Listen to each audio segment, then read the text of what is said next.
안녕하십니까. 김태호 목사입니다. 오늘은 믿음에서 믿음으로 그 두 번째 시간입니다. 오늘 말씀 가운데 하나님의 큰 은혜가 함께 하시기를 바랍니다. 본문 말씀을 다시 보도록 하겠습니다. 로마서 1장 17절 말씀입니다. 복음에는 하나님의 의가 나타나서 믿음으로 믿음에 이르게 하나니 기록된 바 오직 의는 믿음으로 말미암아 살리라 함과 같으니라. 우리는 지난 시간에 하나님의 의가 무엇인지 살펴보았고, 또한 믿음에는 두 가지 종류, 즉 객관적인 믿음과 주관적인 믿음이 있다는 사실을 살펴보았습니다. 그리고 부자 관리를 통해 율법적인 믿음인 객관적인 믿음을 가지고 있는 사람과 예수님과의 만남을 살펴보았습니다. 예수님께서는 부자가 하나님 나라에 들어가는 것이 낙타가 바늘귀로 들어가는 것보다 더 어렵다고 말씀하셨는데, 이는 부자라서 못 들어가는 것이 아니라 율법적인 객관적 믿음만 가지고서는 하나님 나라에 들어갈 수 없다는 의미라는 사실도 살펴보았습니다. 그렇다면 우리는 한 가지 의문을 가지게 됩니다. 도대체 구원도 받을 수 없는 객관적인 믿음인 율법이 왜 필요하단 말입니까? 이는 우리의 관점이 하나님의 관점과 다르기 때문에 생기는 오해입니다. 바리새인이 그랬던 것처럼 이들은 율법을 지키면 구원을 받을 것이라고 생각했습니다. 그러나 하나님께서 우리에게 율법을 주신 데에는 분명한 이유가 있습니다. 여러분께서 잘 알고 계시는 구약의 위대한 인물 중 다윗이 있습니다. 그런데 위대한 다윗은 밧세바 사건으로 인하여 그 집에 칼이 끊이지 않게 되었습니다. 사무엘하 12장 10절 말씀입니다. 이제 내가 나를 업신여기고 햇사람 우리아의 아내를 빼앗아 내 아내로 삼았은즉 칼이 내 집에서 영원토록 떠나지 아니하리라 하셨고, 자, 여러분은 다윗이 밧세바 사건으로 인하여 몇 가지 계명을 어기게 되었는지 혹시 생각해 보신 적이 있으십니까? 한번 살펴보도록 하겠습니다. 다윗은 첫째로 밧세바와 간음함으로 제7계명을 어기게 됩니다. 그리고 남편 우리아를 죽임으로 살인하지 말라는 제6계명을 어기게 됐습니다. 또한 이웃의 아내를 도적질하였으니 제8계명도 어긴 것이 됩니다. 우리아에게 자신을 죽이라는 명령이 쓰여진 편지를 들고 가서 전장의 최전선에서 죽게 만들므로 제9계명도 어기게 되었습니다. 그리고 이웃의 아내를 탐하였으니 제10계명도 어긴 것이 됩니다. 그리고 이런 아들이 되었다면 당연히 부모를 공경하지 않은 것이니까 제5계명도 어긴 것이 되겠습니다. 그렇다면 다윗은 간음한 단 한 가지 사건으로 인하여 대인계명인 6부터 10계명을 모두 어긴 것이 됩니다. 그런데 우리가 간과하고 있는 사실이 있습니다. 그것은 이러한 죄를 짓게 된 근본적인 원인이 바로 다윗이 하나님보다 자신의 육신의 욕망을 더 사랑했기 때문이었다는 사실입니다. 다윗은 당연히 율법을 지켜야 했지만 육신의 욕망이 그보다 앞섰던 것입니다. 그런데 신약에서는 탐심이 곧 우상숭배라고 해석합니다. 골로새서 3장 5절 말씀을 제가 읽어보겠습니다. 그러므로 땅에 있는 지체를 죽이라. 곧 음란과 부정과 사욕과 악한 정욕과 탐심이니 탐심은 우상 숭배니라. 그렇다면 이는 다윗이 제2계명을 어기고 우상을 숭배한 것이 됩니다. 그리고 우상 숭배한 것은 하나님 이외의 다른 신을 둔 것이 되므로 제1계명도 어긴 것이 됩니다. 이와 같이 다윗은 10계명 중 무려 8개의 계명을 단숨에 어기고 말았습니다. 그리고 신약의 관점에서 보면 하나님의 이름을 망령되게 부르는 것과 안식일 계명인 제3, 4계명도 어긴 것이 됩니다. 이 부분은 기회가 되면 나중에 별도로 설명하도록 하겠습니다. 그런데 참 아이러니한 사실이 있습니다.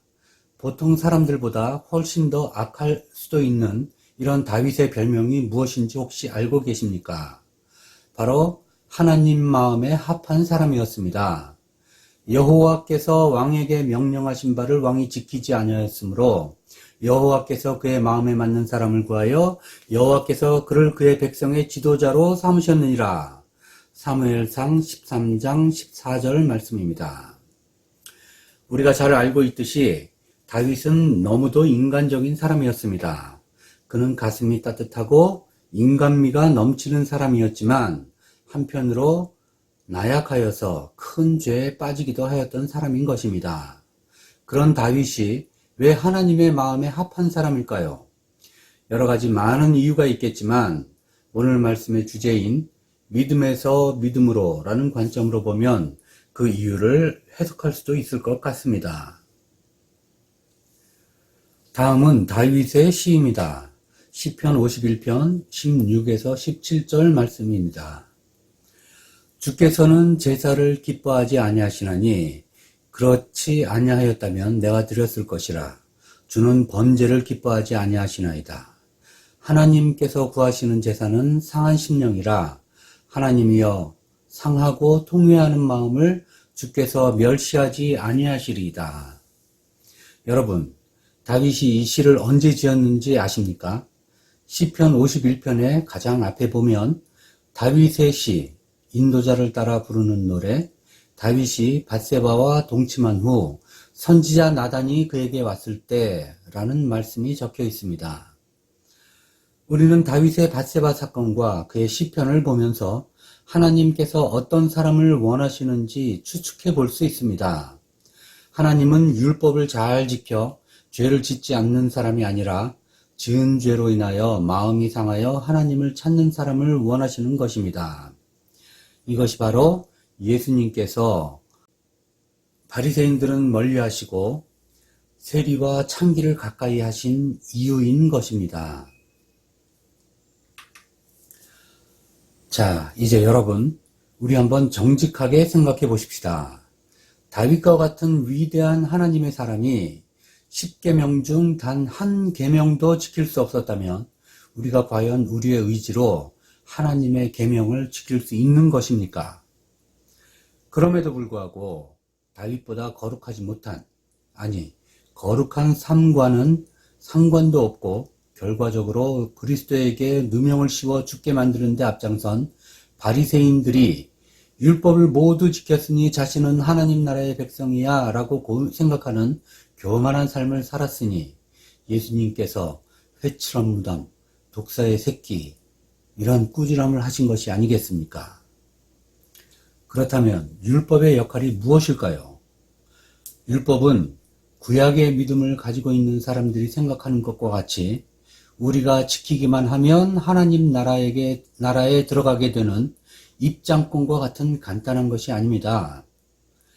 율법의 역할은 다윗과 같이 자신이 죄인이라는 사실을 깨닫고 우리에게 우리의 죄를 해결해 줄 그리스도가 필요하다라는 자리까지 나아가게 만드는 인도자인 것입니다. 이것이 바로 율법이 하는 역할인 것입니다. 다음 말씀을 보시기 바랍니다. 갈라디아서 3장 23절에서 24절 말씀입니다. 믿음이 오기 전에 우리는 율법 아래에 매인바 되고 계시될 믿음의 때까지 갇혔느니라. 이같이 율법이 우리를 그리스도께로 인도하는 초등교사가 되어 우리로 하여금 믿음으로 말미암아 의롭다함을 얻게 하려 함이라. 이제 부자관원을 다시 한번 생각해 보시기 바랍니다. 예수께서 부자관원에게 내게 있는 것을 다 팔아 가난한 자들에게 나눠줘라 라고 말씀하십니다. 이 말씀이 과연 부자는 천국에 못 들어가니 가진 것을 다 팔아 가난하게 되라 라고 말씀하신 것으로 해석해야 옳은 것이겠습니까? 아닙니다. 저는 그렇게 생각하지 않습니다. 그렇게 해석하는 것이 바로 율법적으로 해석하는 것입니다. 이 관원의 속사람을 들여다본다면 다윗에게 자신의 욕망이 우상이었던 것과 같이 이 부자 관리에게는 재물이 우상이었던 것입니다. 이를 알고 계셨던 예수님께서는 재물을 다 팔라고 말씀하셨던 것입니다. 이러한 관점에서 본다면 각 사람이 자신의 내면에 가지고 있는 우상에 따라 예수님께서 우리에게 하시는 말씀이 다를 수밖에 없을 것입니다. 이것이 바로 부자가 구하는 것 같은 사람에게는 재물을 다 팔아 가난한 자에게 주어라 라고 말씀하시지만, 아브라함과 같은 사람에게는 내 아들을 바쳐라 라고 말씀하시는 이유인 것입니다. 이 말씀을 쉽고 간단하게 말씀드린다면, 너희는 하나님보다 더 사랑하는 그것을 내려놓아라. 그렇지 않으면 낙타가 바늘귀로 들어가는 것이 너희가 하나님 나라에 들어가는 것보다 더 쉬울 것이다 라고 말씀하시는 것입니다. 오늘의 말씀에 비추어 우리를 돌아볼 수 있는 기회가 되었으면 좋겠습니다. 우리는 항상 행위에 초점을 맞추어 생각하는 경향이 있습니다. 그래서 거룩한 모습을 보여야 하고 하나님을 감동시키는 행위를 해야 한다고 생각합니다. 믿음에서 믿음으로 라는 제목의 말씀을 맺을 때가 되면 결론으로 다시 한번 말씀드리게 되겠지만, 그러한 모습은 결과이지 과정이 아닙니다. 그러한 모습은 우리가 진정으로 거룩한 사람이 된 후 우리 삶의 모습이어야 하는 것이지, 우리가 억지로 그러한 행동을 의도적으로 흉내낸다고 해서 하나님 나라의 백성이 되는 것이 아니라는 말씀입니다.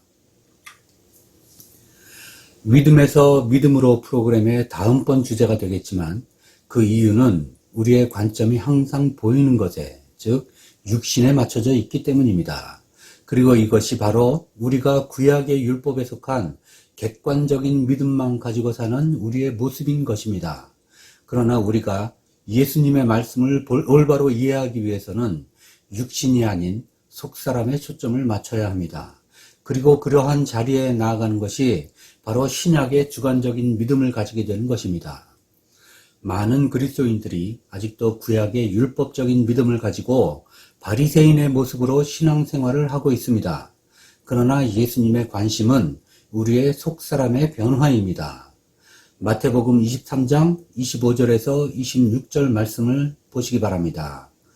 화 있을진저 외식하는 서기관들과 바리새인들이여, 잔과 대접의 겉은 깨끗이 하되 그 안에는 탐욕과 방탕으로 가득하게 하는도다.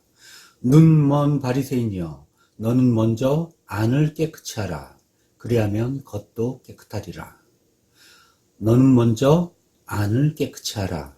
그리하면 겉도 깨끗하리라.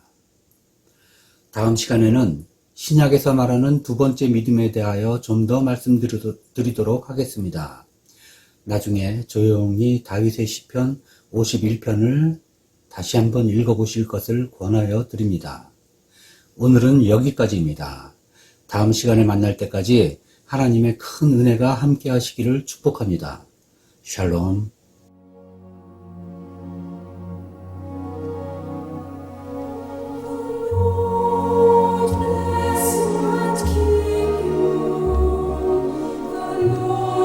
His face to shine upon you, to shine.